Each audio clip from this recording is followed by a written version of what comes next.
achei bacana o jogo de vocês. Aí conversei com o Carlos e a gente montou essa ideia de fazer essa entrevista aqui. Aí eu separei umas perguntas aqui para fazer para vocês. Então, show de bola. Bem-vindos ao canal.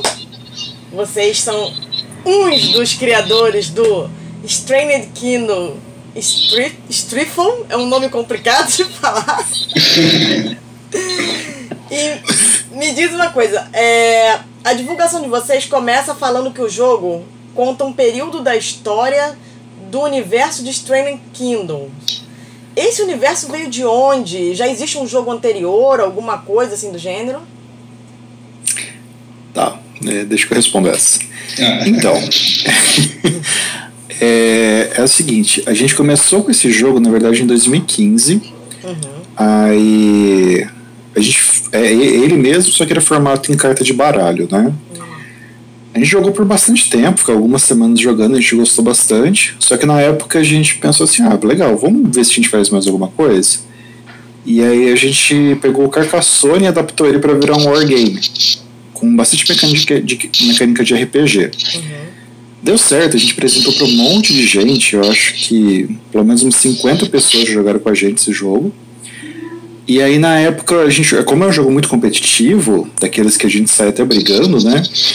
O pessoal tava pensando, faz tempo que a gente não joga RPG, vamos jogar RPG também? E aí a gente aproveitou e falou assim, vamos aproveitar e fazer uma história para tudo, né?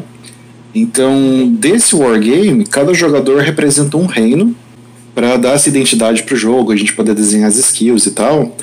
Cada jogador jogava com um dos reinos do continente. O continente, a gente fez o desenho mesmo, né?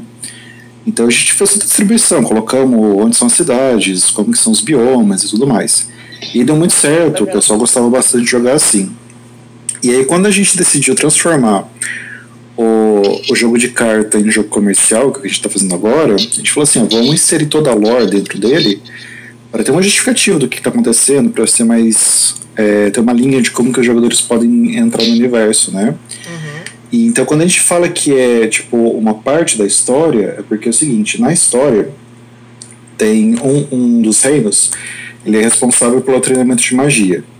Então ele tinha basicamente duas linhas de treinamento, que era a dos sacerdotes e a dos magos. Na nossa história, o sacerdote ele já nasce sacerdote, então ele é encontrado e tem que ser treinado. Não é uma escolha de vida dele, enquanto que o mago ele está mais para uma questão como se fosse um estudo acadêmico, né? E como nessa organização eles tinham uma estrutura em que os sacerdotes estavam dominando, aconteceu um evento que eles tiveram que fazer um ritual porque eles estavam tendo uma... O pessoal estava passando fome e tal, eles tinham que resolver aquilo, o negócio deu muito errado e eles jogaram a culpa nos magos, quando na verdade não foi. E aí os magos foram julgados e expulsos. E nessa expulsão forma essas cartas que a gente tem hoje, né, que seriam a iniciativa dos magos. Só que não bastando isso, como eles perceberam que o problema não tinha sido resolvido com o ritual que deu errado, a Inquisição, então, que é dos sacerdotes, decide iniciar uma guerra contra os magos para continuar culpando eles. E aí dessa guerra começa o jogo. Que legal. Então vocês criaram todo um universo. O universo é bem grande. Nossa, que irado. Agora me diz uma coisa. Por que o nome em inglês? Assim, vocês têm algum interesse comercial no exterior? Ou, sei lá, vocês acharam mais bonito? Então, é justamente porque a gente quer globalizar o jogo. Então a ideia é não deixar só no Brasil. E eu percebi, o jogo tem uma mecânica meio deck building. Ou percebi errado?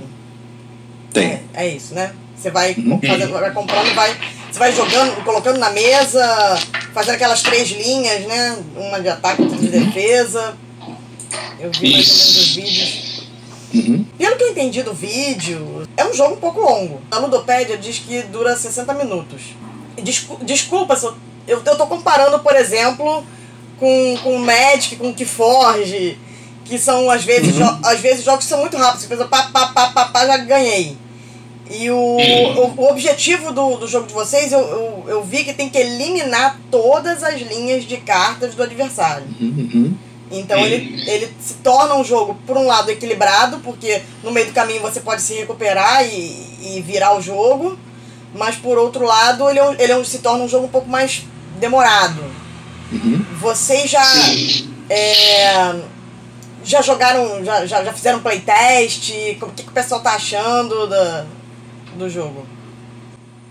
Falando um pouquinho da comparação com o Magic ou o Keyforge, ele vai ele tem uma pegada um pouco mais ao contrário da nossa. Você vai montando o jogo conforme você vai jogando. O campo ele é dado no início do jogo. E conforme você vai jogando, perdendo cartas, você vai ou aprimorando a sua estratégia ou percebendo, nossa, tá ferrando por esse lado, eu preciso controlar esse lado. Então o campo já está dado para você. Você tem a sua estratégia e o controle de campo de fato para conseguir aí fazer os combos necessários para conseguir um ataque melhor, uma defesa melhor. Aí depende da estratégia sua. Entendi. Daí, nesse sentido, o jogo acaba ficando um pouco mais longo, porque é exatamente o que você falou. Já aconteceu várias vezes de eu começar o jogo ganhando e no meio do caminho, faltando poucas cartas ali para terminar, o outro jogador consegue um combo que eu falo, pô, como que eu faço agora, sabe? E acabo perdendo. Esse domingo, foi domingo agora, né, Carlos, que a gente fez. Foi exatamente assim. Eu comecei com um combo destruidor, que a pessoa não sabia o que fazia, até que ela percebeu que uma jogada que ela não tinha percebido antes e quebrou meu combo. Quebrou assim, legal, e eu fui. Então a gente tem feito bastantes playtests para ver isso. Antes de abrir para público, a gente fez uma série de playtests entre amigos e tudo mais, para ver esse balanceamento, como que estava funcionando essa questão de a gente queria um jogo que desse para dar a virada, sabe? Porque, por exemplo, o Magic da vida, se o cara montou uma estratégia e conseguiu colocar ela em campo, você tá ferrado. Daí o que você faz? Você joga a carta e fala, beleza, você ganhou. O nosso jogo não, é tenso do começo ao fim. Se você perdeu uma coisinha ali que você não está prestando atenção, uma defesa que você não jogou para ataque, alguma coisa assim, você corre o risco de perder mesmo tendo eliminado 2 linhas de cara assim, do oponente. Caramba. Como é que é? É um baralho, um deck inicial, e vocês vão ter outros, sei lá, pacotes para adicionar cartas, ou é um deck fechado, cada um tem que comprar, que vem cartas diferentes, que nem o Keyforge? Como é que funciona o de vocês, o card game de vocês? Você quer responder essa? Posso falar. É que daí é uma questão mais comercial mesmo. É que assim, a caixa que a gente montou hoje, ela tem 60 cartas para cada facção para usar como tropa, e mais 3 cartas de líder. Em jogo, você vai ter 18 cartas em campo e um líder só. Então, para deck building, dá para fazer bastante coisa. Dá para fazer bastante combinação, né? Dá. Sim. Porque, assim, a gente pede então, para o jogador fazer um deck de 30 cartas, e dessas 30, 18 vai para o campo e 12 fica para o monte. As outras 30 ele não usa mesmo, né? Sim. Então, dentro da caixa dá para fazer bastante variação. O que o pessoal já perguntou bastante pra gente, que é justamente essa questão de expansão, que a gente pensa em fazer o seguinte: nas metas estendidas do Catarse, a gente já adicionou alguns líderes a mais, que até a ideia nossa é convidar os apoiadores para fazerem a carta com a gente, então fazer o playtest, escolher como que vai ser skill e tudo mais. E no modelo para expansão que a gente pensa hoje, seria o seguinte: a gente pode, por exemplo, como eu disse, na história tem vários reinos, né? Então a gente está usando 2. a gente pode escolher outros 2 reinos, escrever mais um conflito que acontece na história e criar mais uma caixa que represente esse conflito. Então a gente poderia adicionar mais 60 cartas por facção. Só que daí o que aconteceria? Dá pra fazer standalone, os 2. É E verdade. só que eles vão se comunicar. Então, por exemplo, se eu tiver a caixa de outros 2 reinos, eu posso jogar com quem tem a caixa dos 2 primeiros. Né? Legal. Por quê? Por que eu falei que é comercial isso? Porque o modelo de trading card do Magic, do Pokémon e desses outros jogos, muito, muito, muito complexo de fazer. Tem que ser uma empresa muito grande para dar conta, né? É verdade. E quando a gente foi pesquisar, a gente viu que assim, tem mais jogos falidos do que deram certo. Tanto que a gente ouve falar de pouco porque foram os que deram certo mesmo, né? Porque é caro, você precisa convencer o público a ficar comprando carta e, tipo, é investimento de dinheiro que ele tem que fazer de fato, né? Então a nossa proposta é isso, assim, se a gente for fazer expansão, ela vai ser com o jogo completo também, Legal. mas que se liga aos outros. E a pessoa pode jogar com o mesmo líder, os 2 lados? Pode. Legal. É que assim, o que a gente fez dentro da história seria para representar esse conflito, Sim. mas a nível de jogabilidade, à vontade. Pode fazer o que quiser. A única questão é que na caixa vem as 2 facções, né? Para jogar com o mesmo, teria cada um ter uma caixa. Sim. Mas depois disso, vai do jogador. E me diz por que vocês incluíram rolagem de dados? Qual é a necessidade do dado? Qual é o diferencial? Por que temos dado no jogo? Tá, que é o seguinte, aí entram umas questões de estatística que a gente calculou mesmo, né? Então, o que acontecia? Se a gente fosse colocar só o valor da carta, a hora que eu fosse virar o ataque, eu ia ter aquele fator determinístico. E as cartas elas não têm ponto de vida, nada do tipo. Então, assim, se eu venço, eu venci. Então, a carta do meu oponente sai do jogo naquele momento. A ideia do dado é o seguinte, quando a gente olha para o número das cartas, elas variam de 0 até 11, entre ataque e defesa. O que a gente pede para os jogadores pensarem? Não é que assim, eu vou jogar o dado, vou ganhar pelo dado. Você consegue formar estratégias que você não precisa do dado, né? Domingo mesmo que o Adriel estava falando, a gente estava fazendo um gameplay com o pessoal de um canal que chama Turno B, né? Esse que não conhecia o jogo e tal. E aí a gente explicou isso para eles, eles perceberam mesmo o que acontecia às vezes. A hora que eu for atacar, eu posso ter uma vantagem de 6 pontos. O que vai acontecer? Se o jogador jogar um dado, ele vai... por exemplo, eu tô com mais 6. Se eu jogar, o meu dado no mínimo vai tirar 1. Sim. Eu vou ter 7 pontos. E o outro jogador no máximo vai tirar 6, ele vai ter 6 pontos. Quer dizer, eu já ganhei independente do dado. A nossa lógica com o dado, então, é assim. É que você vença sem precisar do dado. Esse elemento a gente adicionou porque é uma questão de design emocional. Se eu depender do dado para ganhar e conseguir tirar um 6, quando eu precisava só de um 6, causa uma situação muito legal, tipo, nossa, eu consegui ganhar, né? Se eu conseguir fazer com que o combate se resolva sem nem precisar do dado, eu tô parabenizando a estratégia do jogador. Ele soube fazer várias combinações, né? Então, aí o que acontece? Quando as pessoas veem o dado, elas pensam, é um jogo de sorte. Não, é um jogo de estratégia que você consiga conduzir de uma forma que você não precisa do dado. Bacana. Não, isso é muito legal.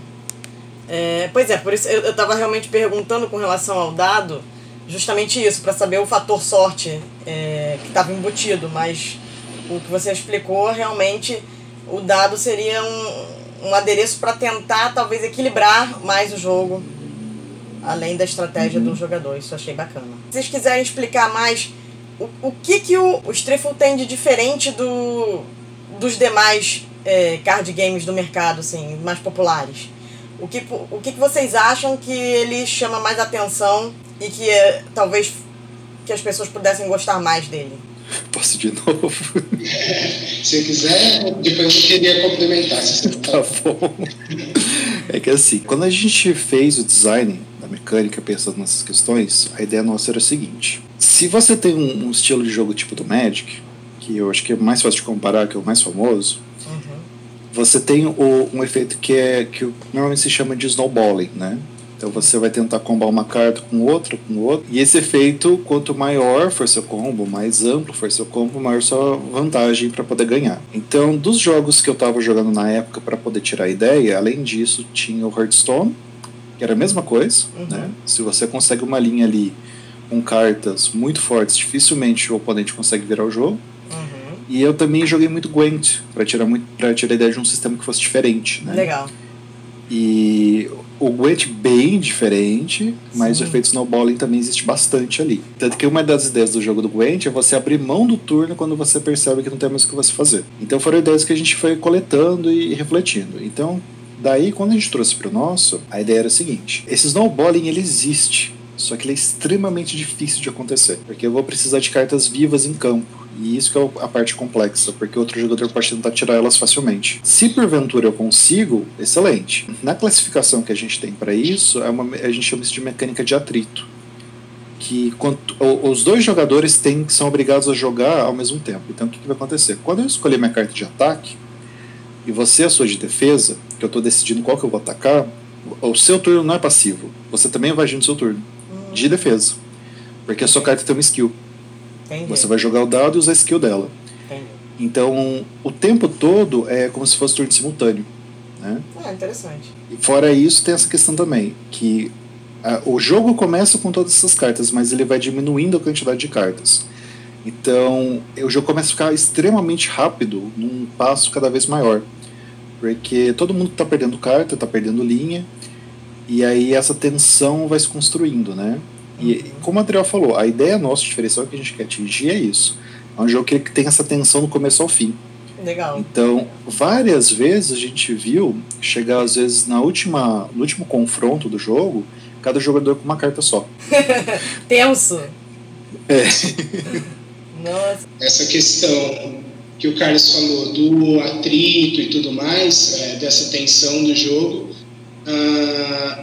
mostra a complexidade do jogo em si, porque tem toda a sua estratégia e tudo mais, mas a curva de aprendizado do jogo é muito baixa. Eu acho que, no meu ponto de vista, é uma das principais diferenças aí de outros jogos de carta. Que é rápido da pessoa pegar o... É muito rápido de pegar a mecânica. Legal. A pessoa consegue...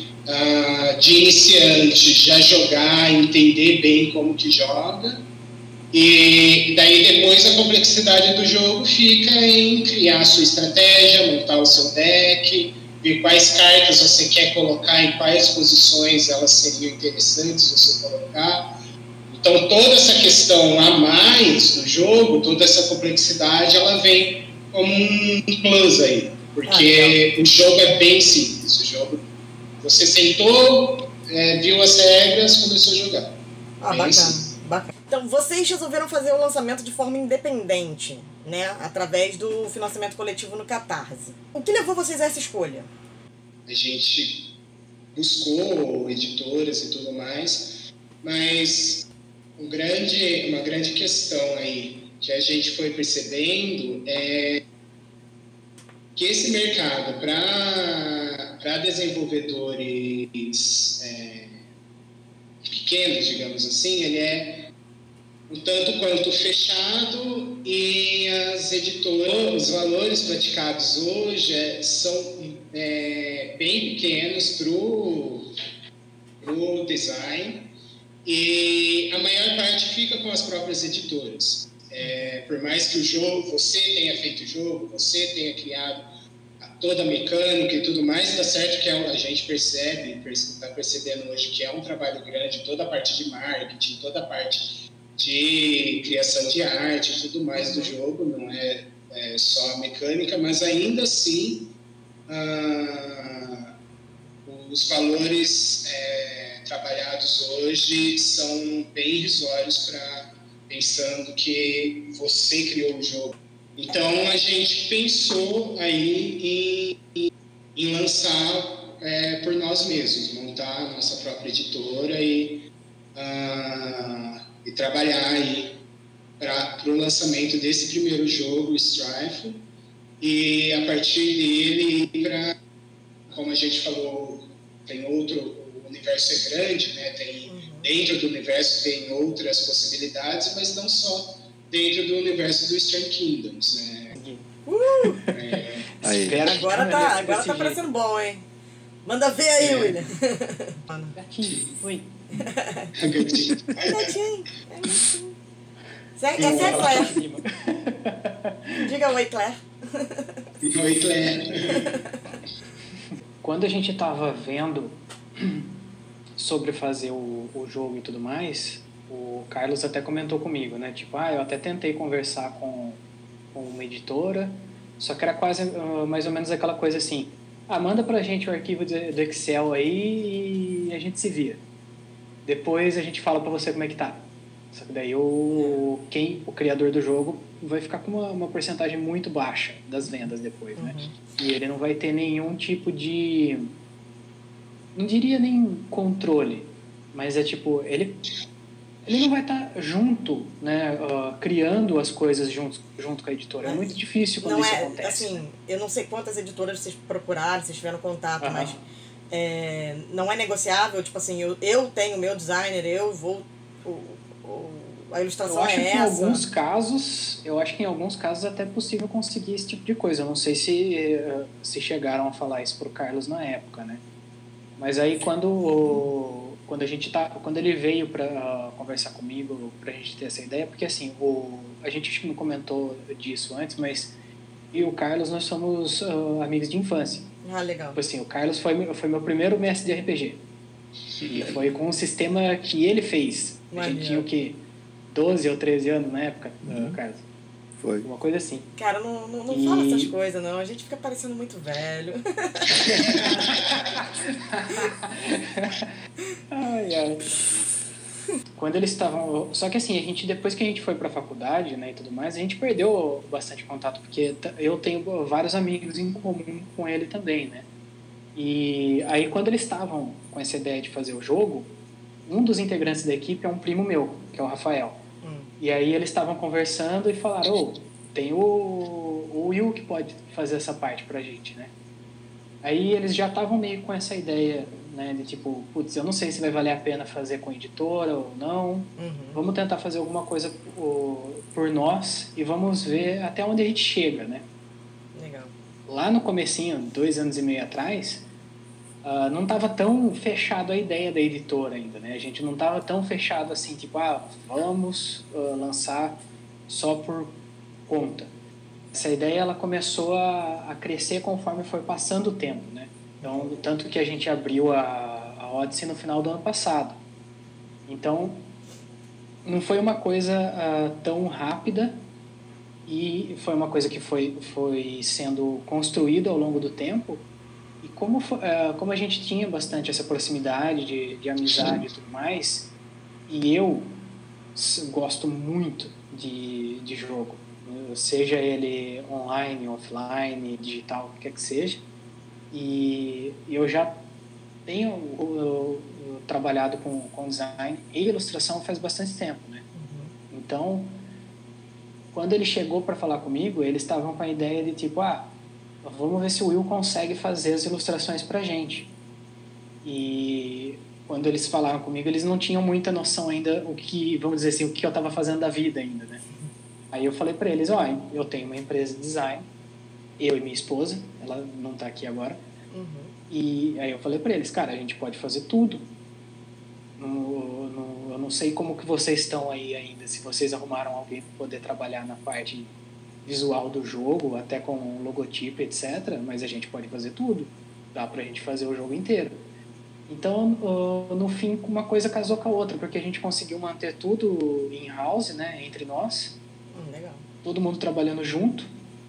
Foi uma coisa assim que a gente foi construindo muito junto, né? E tanto os personagens quanto o design das cartas, né? Então, teve bastante colaboração e interação. Então, a gente, quando começou a fazer a arte, né, as primeiras versões das cartas, elas não são essas que a gente tem agora. Tá. Acho que a gente teve pelo menos uns 2 ou 3 designs no meio dela. Porque várias coisas foram surgindo, inclusive uma que a gente pensou logo lá atrás, que é tipo, vamos tentar deixar isso daqui o mais acessível possível que a gente consegue.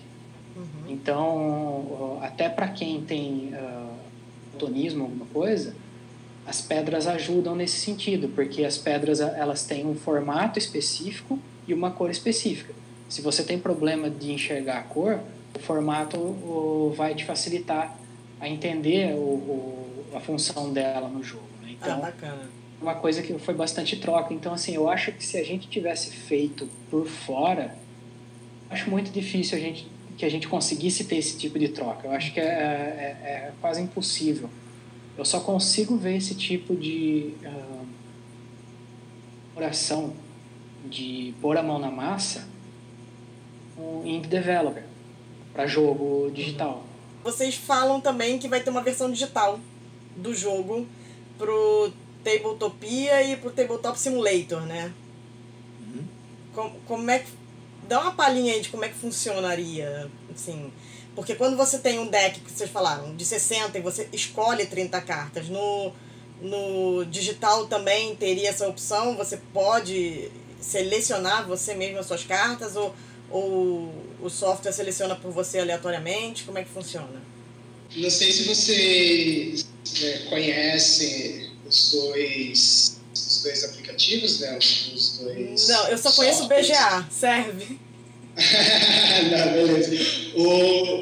Tanto um quanto o outro são simuladores de jogos de tabuleiro. Sim. O Tabletopia, ele é mais simples, digamos assim, que o Tabletop Simulator. E nele a gente consegue colocar o jogo, simplesmente. Então, as cartas vão estar ali no jogo, os playmats que a gente conseguir lançar vai estar ali no jogo, as coisas que a gente conseguir ali pelo Catarse, a gente consegue colocar no Tabletopia pro pessoal jogar o jogo ali de maneira digital. É praticamente uma sala virtual, né? Exato, é uma sala virtual de jogo.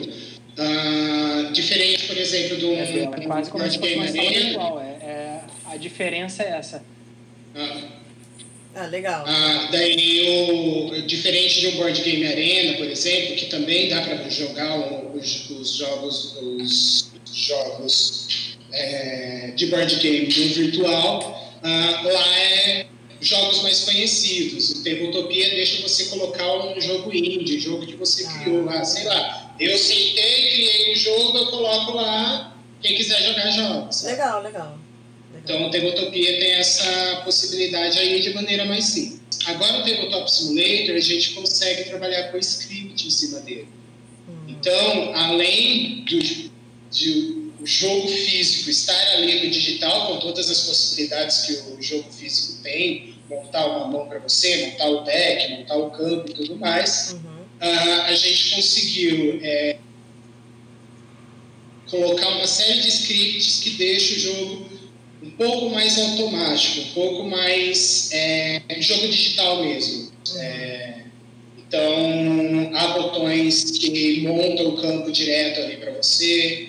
Há a possibilidade de você estar vendo as suas cartas enquanto o oponente não está vendo e vice-versa, que é algo bem interessante para o nosso jogo, porque no jogo físico a gente tem que ficar olhando a carta, como a gente falou, né? O campo está dado para você, então a todo momento, para lembrar onde estão as cartas, você tem que ficar olhando.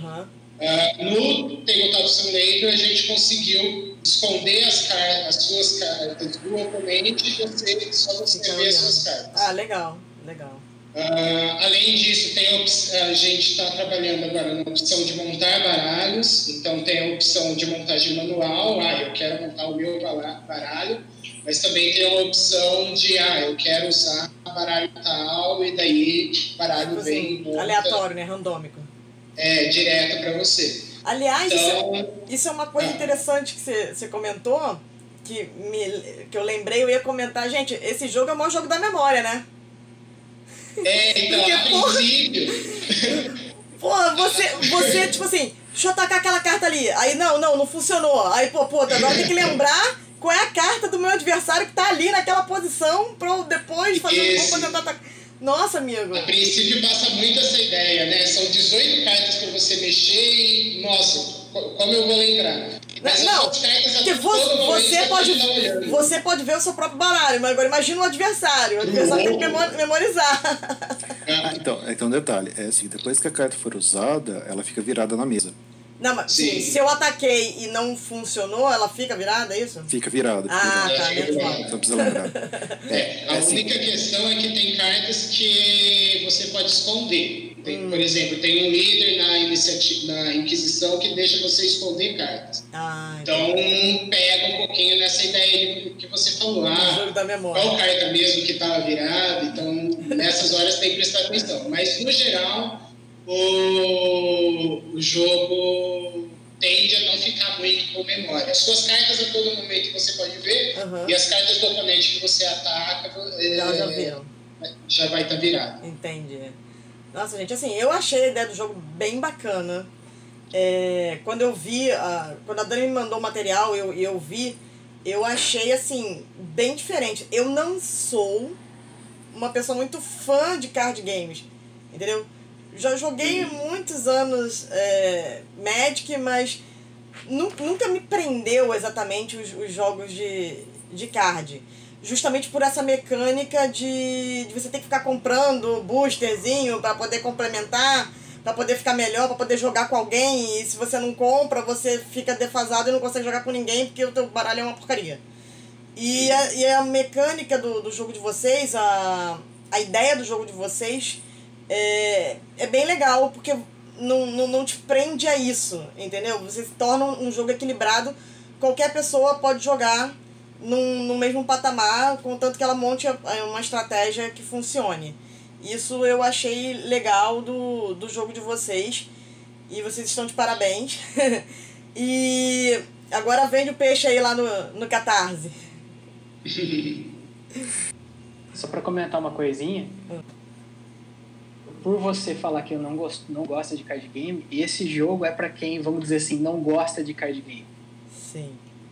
Tem todos aqueles vícios que os card games costumam ter.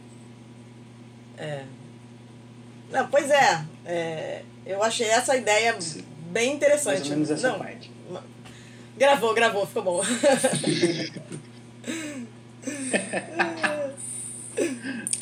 Bom, mas fale então, aí do Catarse.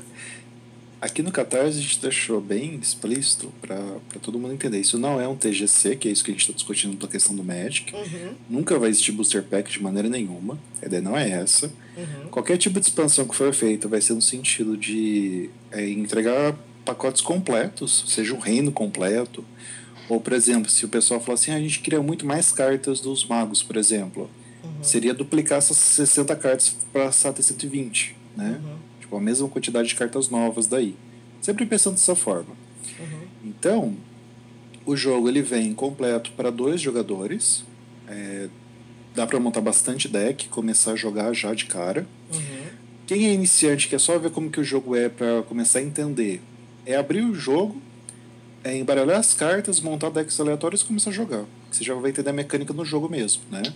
Depois você vai aprendendo a montar estratégia e avançar mais. Aqui no Catarse, o que a gente fez agora com as nossas metas estendidas é o seguinte.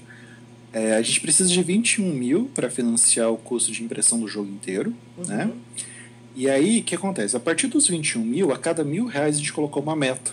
Porque a gente viu que normalmente as metas são um pouco mais caras do Catarse, a gente tentou deixar bem perto de 1.000 para ficar fácil de...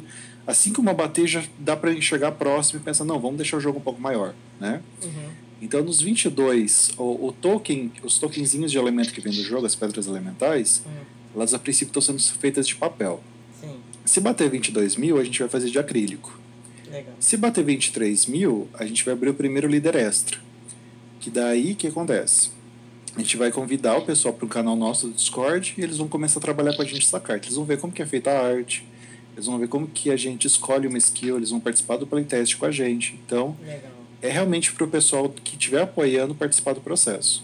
E lá no Catarse dá para ver que tudo que for meta estendida, a gente deixou como exclusivo para o Catarse.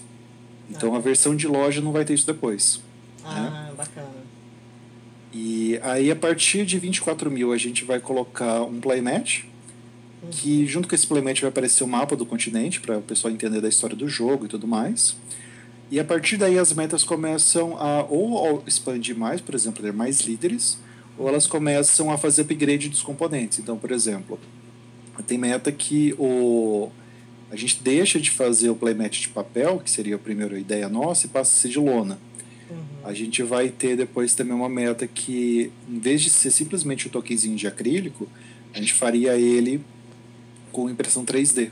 Então fica com um formatinho bonitinho, né? E então a ideia é essa, é expandindo o jogo conforme o pessoal participar. E aí a gente quer realmente os apoiadores participando desse processo. Entendi. Ah, bacana, cara, bacana. Eu achei que o projeto tem tudo para dar certo. E assim, eu desejo a vocês toda a sorte do mundo. E eu vou torcer muito para que dê tudo muito certo pro jogo de vocês, porque o jogo de vocês parece muito bacana, tem tudo para ser um sucesso. Vocês, assim, parabéns e, pô, cara, torcendo muito aqui, muito boa sorte para todos vocês aí. E espero encontrar vocês depois pessoalmente. Sim. Pra gente jogar uma partidinha. Com certeza. Terminando agora essa questão de pandemia, as coisas ficam mais fáceis. É né? verdade, é verdade. Inclusive, até foi esse o motivo que a gente colocou as versões digitais. Como a gente não sabe como que vai ser as coisas todas, né? E o pessoal tá em casa, a gente só vamos pôr a versão digital, porque daí o pessoal já joga. Tem mais uma coisa pra fazer. É verdade. Né? Mas a gente agradece pra caramba o apoio. A gente percebe hoje como que é ser uma editora nova, é bem dificultoso, várias questões, então a gente tem que ter network de toda forma possível. Com certeza. E é isso aí, né? Quem estiver assistindo isso, talvez, como vai dar para assistir a qualquer momento, né? Pode ser que a pessoa esteja vendo, já tem essas metas correndo. Entre em contato com a gente para ver o convite, porque a gente quer começar a conversar e trocar ideia mesmo lá, né? Ah, beleza. Sim, ó, todas as informações, todos os links referentes ao jogo e contatos de vocês, que vocês quiserem me passar também agora, eu vou botar aqui na descrição o link do Catarse, vou botar tudo na descrição pro pessoal já clicar aí lá, apoiar o jogo, porque parece muito bacana, tem uma história bem legal. A galera trabalhou muito nisso. E assim, eu não vi a complexidade da história de vocês, eu falei, caramba, cara. Muito legal, assim, eu acho que vocês merecem, entendeu? Então, cara, obrigado aqui pela essa entrevista e espero que todo mundo que tem assistido aqui no canal goste bastante, vá lá apoiar o jogo. É difícil de pronunciar, mas é um jogo muito bom. Strange Kingdoms, Striffle. Mas é bonito, gente, é bonito, nome bonito. Valeu, pessoal, obrigadão por participar aí.